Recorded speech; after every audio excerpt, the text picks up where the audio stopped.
Costumes are all good. Yeah. You guys all good? Ready? Yeah, they look ready. They look fabulous. Look at that. Wonderful.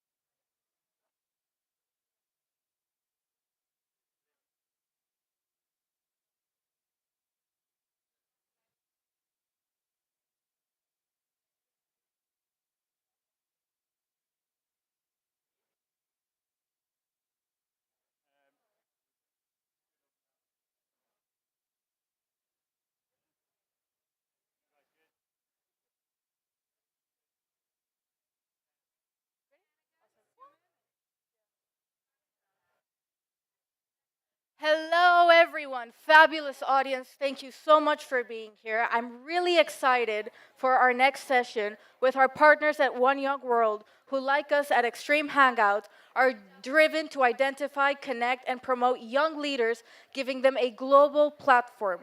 The theme of today at COP is finance, trade, gender equality, and accountability. So it is fitting that today's panel will focus on how we can fight climate change without fighting for gender equality, because it's very important.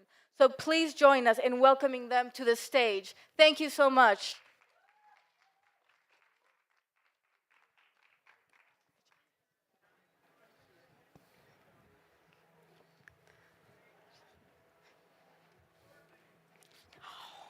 Be careful, Oh, Miss the Friend. sun.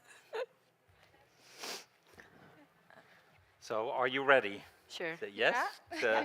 So, hello and welcome everyone here in the Expo and COP28 in Dubai. We think you are very brave, and you are as brave as us, because it's super hot here outside, but we're going to make the best out of it. I also would like to say welcome to the people in the rest of the world that are looking to the live stream, so welcome to you as well. My name is Pieters, and I am Deloitte's global leader for clients and industries for sustainability.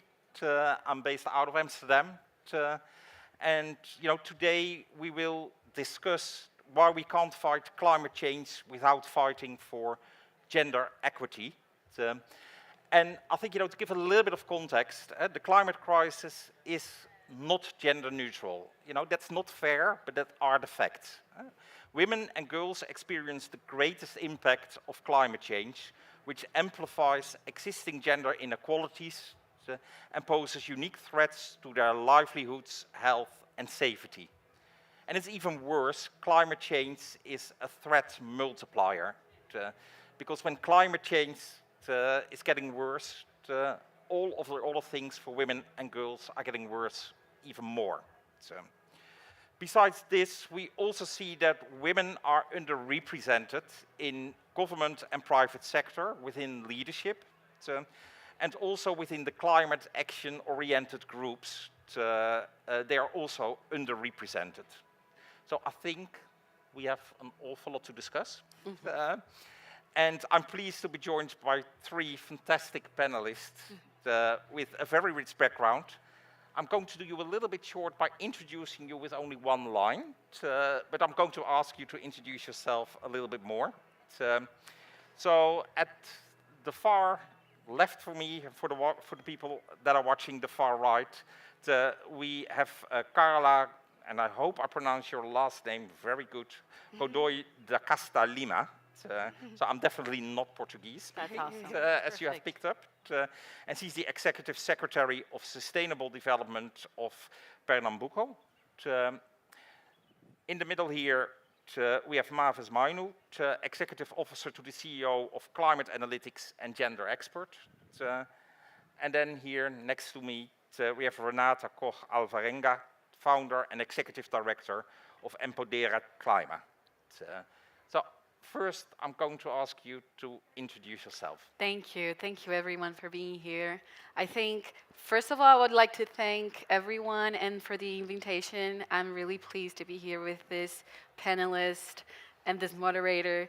I'm Karla. I'm from Pernambuco. I am currently the Executive Secretary for Sustainable Development of the state. For those who don't know, Pernambuco is the state in northeast Brazil, close to the coast. We have a population of 10 million people where 51% lives on the poverty line and 20% under the poverty line. So when we are talking about sustainable development, we're talking about these invisible people and how to take them out of this place and also taking care of the environment. I'm a political scientist. I have a master's in political science and in development from the University of Minnesota. Thank you. Mavis. And thank you for the opportunity to be here and also to share the stage with these wonderful ladies and gentlemen. My name is Mavis Mainu, and I work with climate analytics as the executive officer to the CEO and as well a gender expert. Climate analytics, we are a climate science and policy research institute, and there are so many content areas that we cover, but I'm going to cover or to just talk about the implementation and the diplomacy aspect of our work. So what we do is we work with national government to provide technical climate plans and strategies, and this includes the nationally determined contributions, long-term strategies, national adaptation plan, but sometimes also gender action plan. So this is where I come in, and my role is to make sure that gender is being mainstreamed in these documents that are being developed.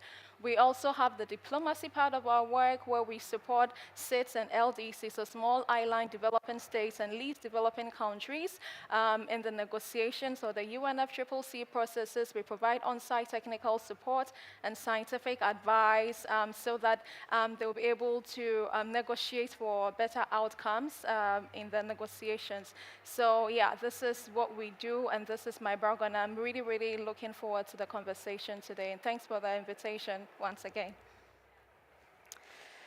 Hi everyone, it's great to be here, especially on this sunny day. I love the sun, love this energy for a COP. I've been to a couple of COPs, and whenever it's cold, it's definitely a different experience.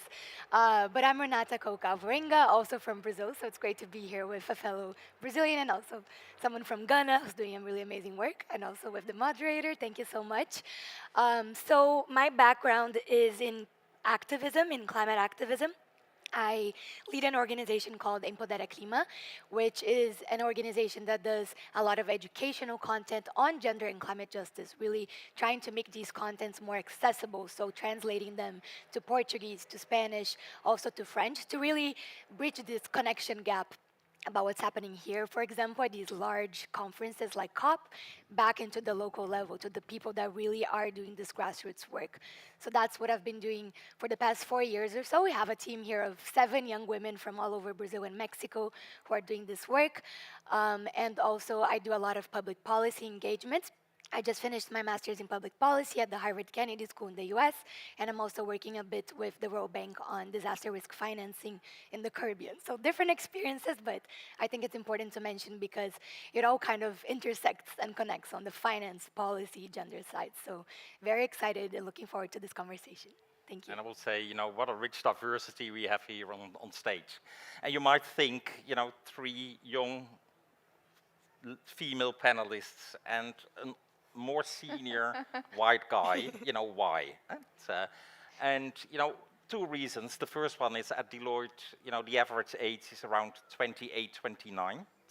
So working with a lot of young people, I love it because, you have a diversity of thought, you bring different perspectives, you challenge, what is actually being seen as common way of working. So you are really thinking out of the box.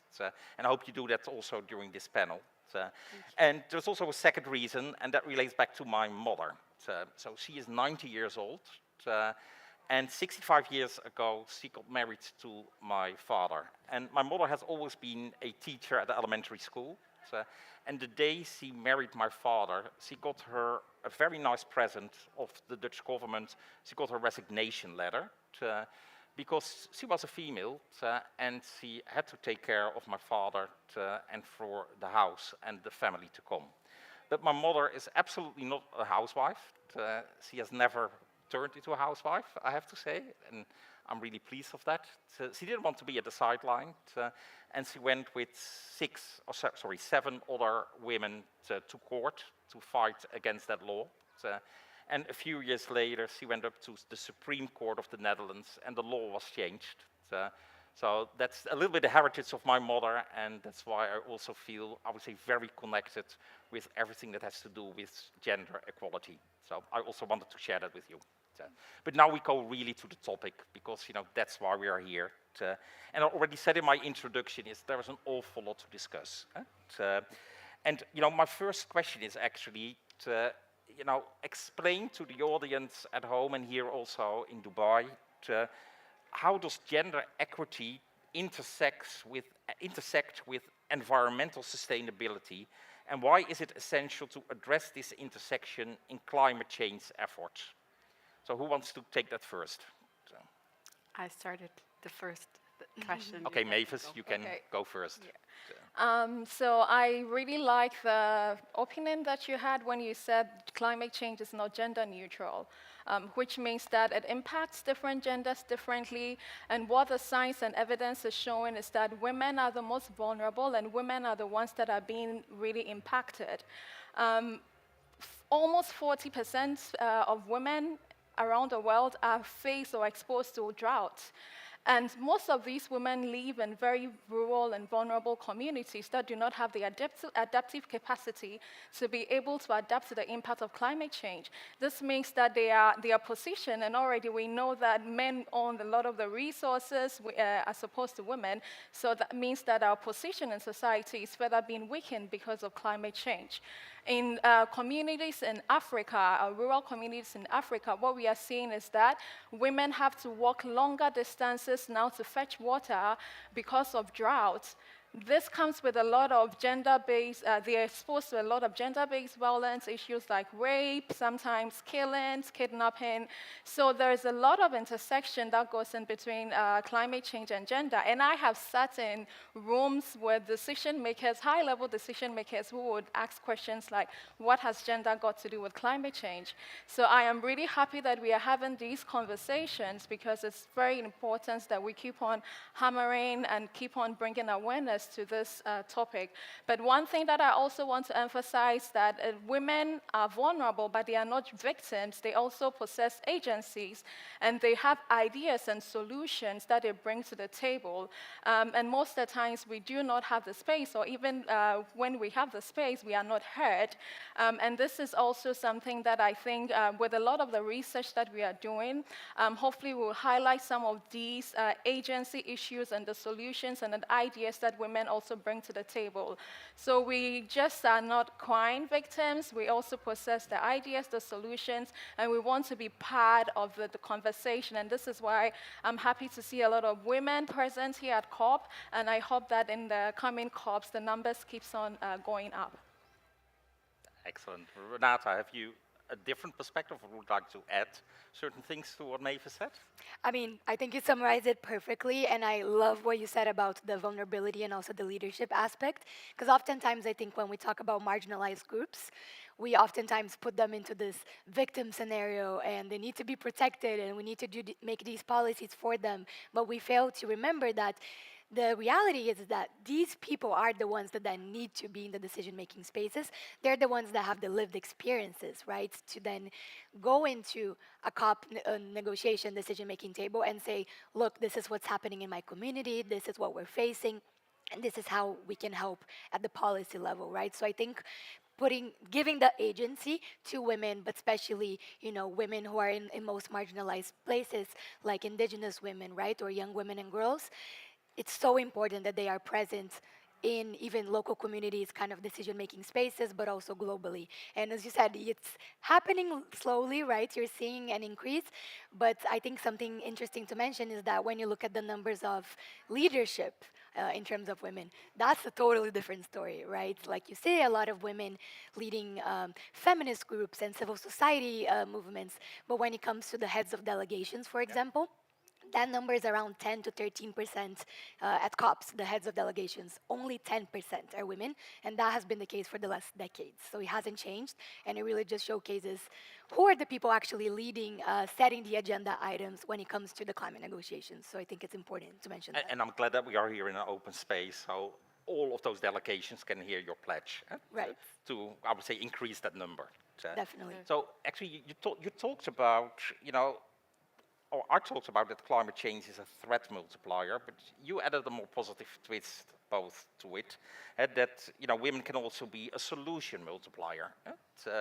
So is there anything that you can reflect on, Karla, and do you have any examples of where you see that when women organize themselves, that they can really make impact and can make the change? Yes, I agree with all of you, and I think that you guys said it all.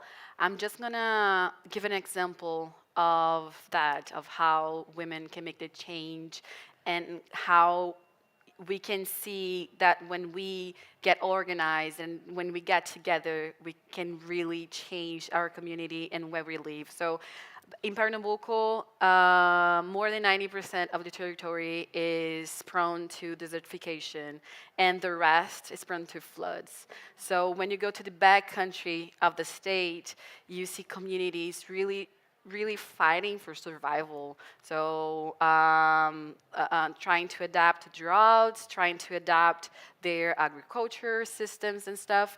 And there is a community in the backcountry in the region called Pajeú, Sertão do Pajeú, where there is association of women that they got together. They have developed new practices of agriculture. They have in this association a fund where they fund the medicine of their kids when they get sick.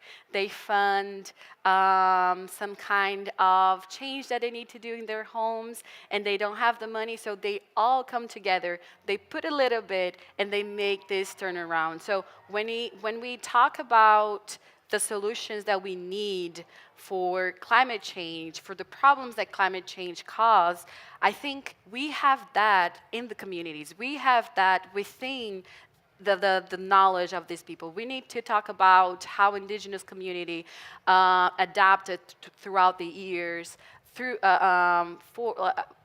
climate change. We need to talk about how these old communities in the backcountry of the state have adapted. We need to see how these women have been living their lives and have been helping each other to promote that in a larger scale. So that's what we're doing. We're looking at them. We are helping them with what they need. And we are also trying to put that in a larger scale. How do we make that model work in other communities in Pernambuco where we don't have all the same characteristics, but where we can really make that work? So a lot of women are really, going into collaborative action, helping each other in order to withstand all of those challenges. So let's stay with the positive, Mavis. Yeah. And could you give also a couple of examples of where you see that women power is really bringing more solution and more impact? Yeah, thanks for calling in, because I was going to come in anyways. Very good. One example, and very recent example, is yesterday when I was in the train going back to the hotel from the COP venue, I met this young Brazilian woman, and happy to see two Brazilian women here with me as well. And she introduced me to this initiative that she's working on, and basically what she's doing is she's bringing Black women from marginalized communities in Brazil to COP so that they can tell their own stories. So what you mentioned about just 10% of the head of delegations being women, it's last year also at COP, just 35% of all of the people that were at COP were women. And some of these initiatives is what is actually increasing women's representation in global forums such as these. So she has about 20 Black women, and I think the initiative is called Black Voices from Brazil. And then she does the research, provides them the data so that they can speak at events and let their voices heard. So I think this is also another example of what women can do in terms of the solutions that we bring to the table. I think I like the positive side of it, and we are talking about solutions. So can you also give a couple of examples? Yeah, and I love that the example you mentioned. I know the group you're talking about, and I just to mention that point too. I mean, I've been attending COP since COP 21 when I was 17, 18 years old.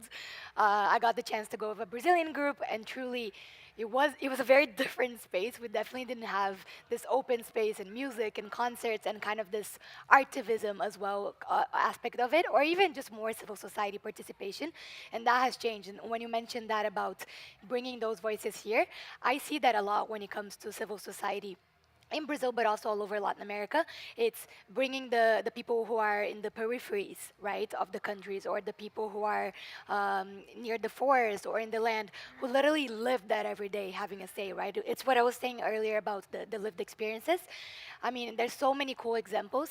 I think what I could mention to you, just bringing it not only on the civil society level, but on the decision-making level as well, which is something I always like to emphasize because, again, you are seeing more participation. This year, it's hundreds and hundreds of Brazilian youth, for example. But when it comes to the actual delegation and who are the people negotiating for us, it's not a lot of youth, to be honest. And I've seen some delegations from Costa Rica, from Mexico, from Chile, who in the past couple of years have been bringing youth negotiators. So literally not only having the party badge, if you know how that works, being literally officially registered by the government, but actually attending the tables, going to the rooms they're talking about mitigation, adaptation. Because at the end of the day, I think on the youth lens, we are activists and there's a bunch of people on the streets and doing the very important protesting, but also youth are also experts, and so there's people that have studied a lot to speak about climate finance, to speak about adaptation, loss and damage, all of these big agenda items, but they're not negotiating, right? And even when we access these spaces, a lot of times it's, as a high-level opening speaker, and then we leave, and we're not really allowed into that room. And so that's a little bit on the negative, but I think on the positive, it's just seeing little by little how some countries are starting to lead by example and start doing that more and more, and seeing the results, because at the end of the day, both when we talk about youth and women and any diverse group, so indigenous peoples or black people or any group that is bringing their own agendas forward, you see better results. Simply put, Yeah, right? that's- You see that when we have more women in climate delegations, women in parliaments, you just have more environmentally friendly agreements. You have just more ambitious negotiations and decision making. And so the data is out there to show that you need to include these groups to do that. And I think countries and the UN and other organizations are slowly catching up to it and understanding the importance of that diversity. Yeah, and maybe I can throw in a statistic here from the female quotient. They did a study to commercial organizations, but I think there is a correlation to, I would say, other public bodies as well. That a 10% increase in the number of women in boards correlates with approximately 17.5% improvement in the environmental score. So I think what you are saying, is being, I would say, supported and being, I would say, confirmed by, research and studies. Yeah. You also said something about, women need to have the right education in order to, that their voice are being heard. And we know that in the area of climate change, a lot of science and engineering is, I would say, very important in order to get to solutions. So how can we encourage girls and women to pursue STEM, science, technology, engineering, and mathematics, to choose those careers, to get those educations? So how can we encourage girls and women more to take that direction? Mavis? Yeah. So I think science, technology, engineering, maths is definitely important courses. But before I go on to answer the question why we should encourage, I think we actually do have a lot of women who already have science, technology, engineering, and maths background. The question is, what opportunities are these women being afforded in the career spaces? So in the region that we currently found ourselves, and that was a very interesting statistics that I came across today at one of the sessions that I was, that actually here in this region we have the highest number of women and girls with STEM backgrounds, but at the same time we don't see them in the workplaces. So the question is why? And so whereas that is important, I think we also need to think a step forward. What policies is in place to in making the workplace inclusive? What opportunities are being offered these women who already have these STEM backgrounds to be able to apply these academic knowledge that they have on the field? And yeah, so I think that is one thing. And how do we encourage even more women? Because I believe we still need a lot of more women climate scientists in the space. And I think one thing that I really am also how do I say it? I'm a result of is role modeling and mentoring. And in the past, I've been part of initiatives where we'll go to schools and talk to these young girls about why they should take education seriously, or why they should achieve, if their dream is to achieve higher education, how they can do it and why, and the pathways. And we have seen immense results just by showing up in front of them and them seeing us doing it. A lot of the girls have been motivated to continue with their education, and we have so many of them in the universities now in Ghana. And this is a simple example of how mentoring and role modeling can encourage young girls to pursue. So I think in the field of STEM, this is the same thing that can be done. We need to show a lot more of women that are already in STEM. We need to role model the younger ones so that they can, because the thing is usually when you don't see somebody in your color or in your gender doing something, you feel like it's out of reach.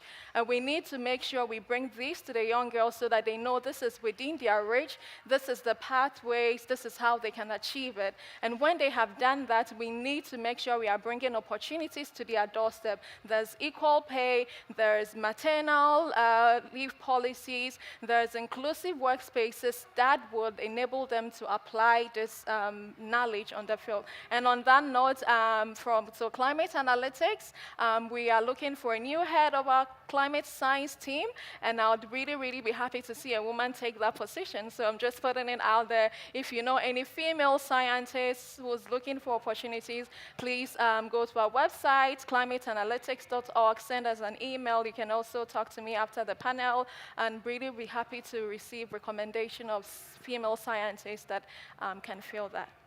I I would love say that. that was the best advert that I've ever heard. So that was a good I love that. Oh my gosh. Yeah, you are all, and we heard that in, I would say, the introduction, and when you, I would say, put a little bit more words on your bio. I believe that you three are all role models. So Karla, how, and maybe you are too humble to say that you are a role model, but I declare you all role models officially today. So how are you using that position in order to make impact Oh in my your gosh. region? I'm gonna try not to get a little bit emotional here, but I do believe I am a role model because I was born and raised in a community in Brazil, in a favela, one of the many favelas that we have in Brazil. And going back there, even to visit my mother, I see my own neighbors and I see their kids, and they tell me now that they know that they can also do it because they see someone, they know someone that is from where they're from that has done it. So I was able to get out of this place, and I feel like I have the duty to go back and to show these other women and girls that they can also do the same thing. And about talking about the STEM field careers, I think that there are two things really important. First of all, we need to see ourselves out there. We need to see ourselves in those positions. We need to see that it's possible. Just like when I go back to my mom's house and I see these little kids and they tell me, hey, I want to do the same thing that you're doing. I know that you're traveling the world. I want to do that, when it was not possible for them or for me before I did it, right? So I paved the way, and it's awesome. And we need the same thing in STEM careers, because we need to see women, more women there. We need to find a solution for climate change. We need to put people from communities, for underserved communities, from the forest, from really not from regions that we really don't pay attention to those invisible people, because they know the solutions that we don't know about, and we have to talk about that. And the second thing is that after we get there, we have to stay there. And how do we do that? How do we make it possible for women to stay in these places? We have to tell ourselves, and we have to tell the world that it's possible. And we don't have to choose if you wanted to be a mother, if you wanted to be a professional. If you want to have both, you can have both. But we, as government, as civil society, we have to fight for that. We have to give the opportunities and the space for women not to feel like they're guilty if they're choosing something, or even if they have to choose, right? So I think that. And Renata, how do you make impact to, I would say, make a change for the next generation? Although you are a very young generation, there's also a generation after you. So how are you as a role model make impact to them? So. I love the question, and I love what you said, because I really believe in this idea of paying it forward, right? And I mean, for me, it's just been um, this journey. Of course, there's struggles and there's things like that, but the access to high quality education and even family support to get to these places, to be able to dream, right? To be able to dream and follow a career that you want and do all of that, that is a privilege, right? And I think the way that I try to pay it forward is by bringing people with me, right? We can't be silent in these spaces. No one's going to solve climate change alone, or gender inequality, or any of these challenges. And, you know, I often go into spaces and I don't see a lot of people, either maybe in my age or from my country or whatever it is. And that to me, you know, raises this flag of, okay, what can we do to bring these people? And a lot of Impodera Clima of my organization is, okay, I went to this COP21, which was this dream come true. It was really an amazing, crazy experience as a teenager, a young adult. And to me, it just felt so uncomfortable in a way to go back home to my hometown and, you know, not even be able to speak about it, in the sense of, I want to share this, but how do I even begin to talk about the Paris Agreement or the Gender Action Plan or all these very complex UN terminology, right? And things like that. And so my idea with Empodera Clima that came many years later was really, okay, let's make it accessible, not only translating the language, right? Because when, again, if it's in English, then you're already excluding a large part of the population, right? But other than that, translating to something that's easy to understand, to something that's interesting, right? We talk about climate science in schools, for example, but a lot of times it's boring or it's difficult to understand. And so how do you bring young people to the movement? And so a lot of my work is showing that it's, you know, it's possible, there's funding that can be done, and I know there's a lot of barriers and systemic barriers even, which is hard to get through, but I think if we, you know, give our hand out and really show people, hey, you can come with me and we can start kind of accessing and breaking through those bubbles more and more, that can make a big change little by little. Yeah, and you know it's great to see that you know you try to mobilize a lot of women, but you know the grim reality is that 80 to 90%, it differs a little bit where you are in the world, of all decisions are being made by men. So how can male and female leaders challenge the societal norms around masculinity and promotes men's active involvement in addressing climate change and gender equity issues? So how do we mobilize actually the men? So. Doing things like that. Putting men to moderate a panel about gender issues and climate change. We can do that making more education, giving more education to men, or like, hey, you can do that by doing this, this, this, and that. Or if you are men and in a position of leadership, you can start doing that by listening to the women in your corporate or in your government. You can start doing that by, if you're a man in leadership position, by giving leadership positions to other women. You can start making the change by changing the place that you are. And I think that it goes to gender, it goes to race, it goes to age, it goes to levels of education, and we talk about diversity, right? And we need to talk about diversity while we are doing diversity. I think diversity more like a verb and not as a noun, because you have to do that. You have to act to make something diverse. And I think that we need to bring like, I think we have to put more action and like call men to the action too. I'm 100% sure that you would like to add something to this. Yeah. Maybe. So also, I feel like mostly when it comes to the conversation about feminism and gender equality, it sort of feel like a competition against men or with men. And I think this is the narrative that we should change to be able to, like bring a lot more men into the conversation. What we are saying is we don't want to take the spaces of men. We are saying that give us equal space. We also want to be there with you. And I think there are opportunities that men also benefit if women are empowered, if financially empowered. It takes away the financial burden, and all of these, I think, narrative also and education and awareness should be brought forward so that men understand the advantages of women being empowered even for themselves.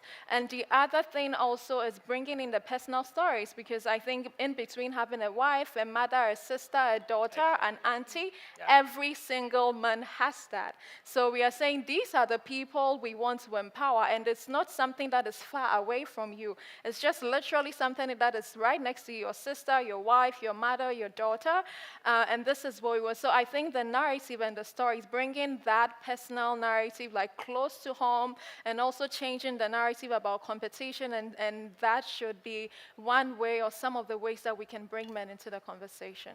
Look to the example of my mother I gave in the beginning of this talk. So. No, exactly. These are great points. I think the last thing I would add on it is, yes, if you're in a space of privilege, if you're in a decision-making table as an ally, for example, of course, try to open these spaces up. But I think also when we talk about policies, I think we think about gender policies as maybe the women who lead that. And of course, you need the people with lived experiences to be able to lead this work. But at the same time, I think it's important to not see that as a silo, right? Oh, I don't know, Ministry of Gender Equality is doing that work. We're the Ministry of, I don't know, defense, environment, and that's different.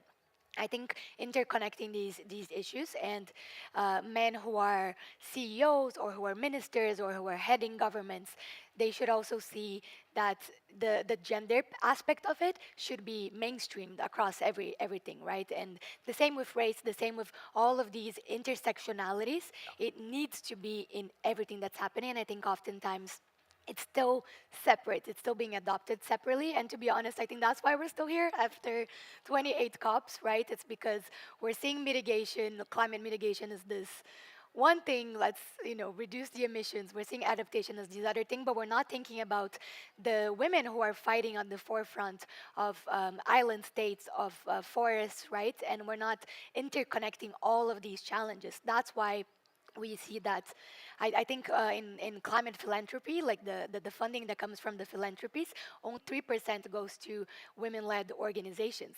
So again, why is that? Why are these funds not being directed to the people that are at the forefront of this work, at the front lines?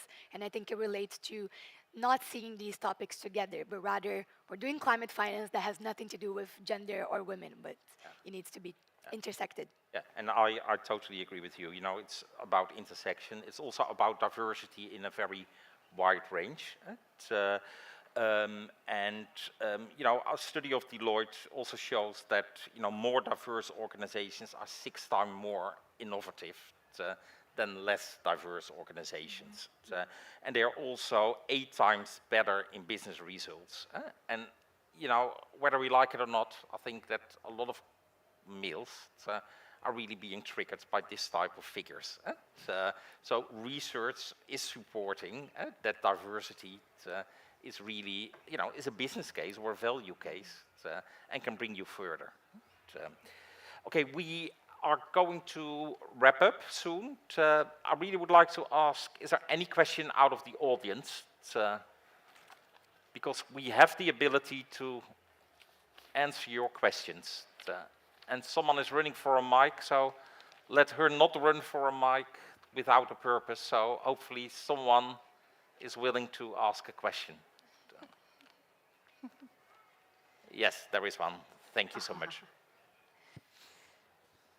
So maybe seeing this changing over time, do you see there's already made a significant impact in the last 5 years or so, or compared to previous COPs? Do you see a significant difference in the world already occurring? Anyone wants to take that? So have we seen a significant change when we look 5 years back to where we are now? So are we improving? I do believe so. I do believe so. I don't have any data right now in the back of my mind, but in my experience, I'm really young, but when I was in like college and high school, or even high school, it was really hard to see women in leadership positions and even in climate work in Brazil, or even underprivileged, like women from underprivileged communities, or Black women from underprivileged communities in leadership positions. And now we can see that, or now we can see in the government, now we can see in subnational level governments, we can see in some corporate jobs. It's not enough what we're seeing, but compared in like 5 years, 10 years ago, if you ask us, or if you ask our mothers, it's a huge change already. And we just changed it a little bit. So just imagine if we changed more, the amount of things that we're gonna see.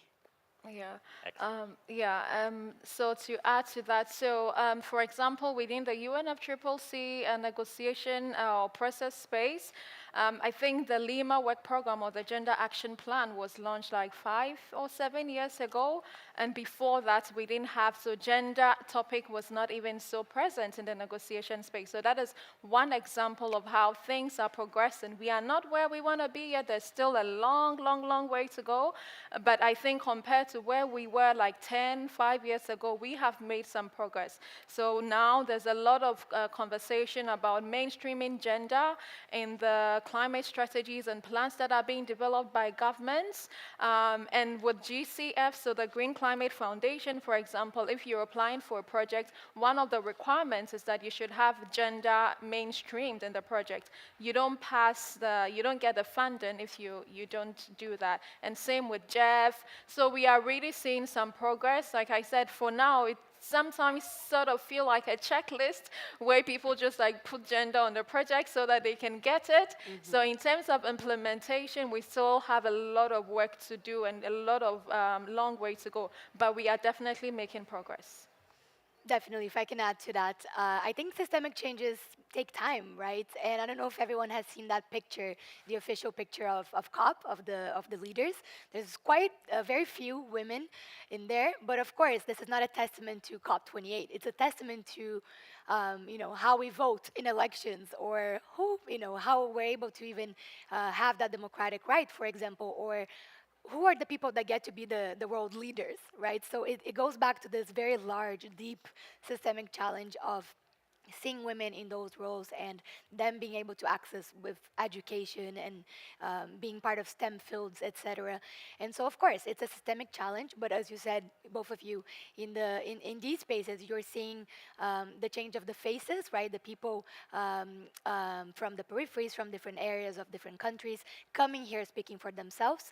But I also think it's just, as you said, I think it's happening at the high policy level. Just before this, I was at this plenary at the COP space, and it was this large room, hundreds of people, and it was Hillary Clinton and a couple of chief sustainability officers of super big companies and businesses around the world talking about gender and climate action and the funds they're establishing. And I was shocked because, in following the negotiations for a couple of years, I had never seen that. It's usually one small side event or something that civil society is working on, but it's these powerful people in powerful roles talking about how they're going to put more than $1 billion in funding for gender and climate action specifically. So it gave me a lot of hope. I would to say see that is a lot of hope. But let's speak about hope, and that's my last question, and try to answer, I would say, condensed. What is your hope for COP33? That's 5 years out. Where should we be? Or what do you hope we are in this topic? Oh wow, I hope that we are not talking about fossil, fossil fuels anymore. I hope we are actually able to talk about something else rather than phase out. I hope that we can achieve something about that this year or next year even, and talk about adaptation, mitigation, and yeah. Yeah. My hope, first, I would hope to see that at least 50% of the head of delegations that are coming to COP are women. And I would hope to see that the transition is just, so that means that it's considering women, mainstreaming women, and not just like women, but also people from minority backgrounds, so differently abled people and minority communities. I would hope that we have achieved some sort of just transition in the process. I love that. And I have to say, before COP33, I'm thinking about COP30 as 30, well, yeah. right? It's a big topic for us in Latin America. It's going to be in Brazil, in Yeah. Belém, in the Amazon.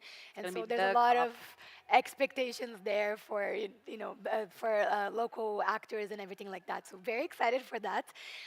But I think also, there's a lot of discussion happening now on loss and damage and how the operations is going to work in terms of the funding. And I hope by then we're able to just have the funds for that, because really we know the historical responsibilities, we know the people that have caused this mess the most, right? And we know the people, the countries, the communities that are in desperate need for green technology, for investment, for finance. And I hope that we're still not talking about who's going to pay, what do we do about it, and really we start operationalizing and putting these things into effect and putting the money where it needs to be, right? So that's my hope, besides everything that you said with Very well diversity. said. Then I will finish with my hope for next COP. And I really hope that in every panel that we see at COP, that we have gender parity in every panel, because it's not that difficult to organize that. But people need to be conscious about it and really act. So thank you very much for this very insightful and very great discussion. I think you have proven to the audience here in Dubai, as well to the audience at home, that you are definitely role models and that you are making a change in this world. Thank you so much. Thank you Thank very you. much. Thank you. Thank you so much. It was a Thank you so pleasure. much. Thank you. Thank you.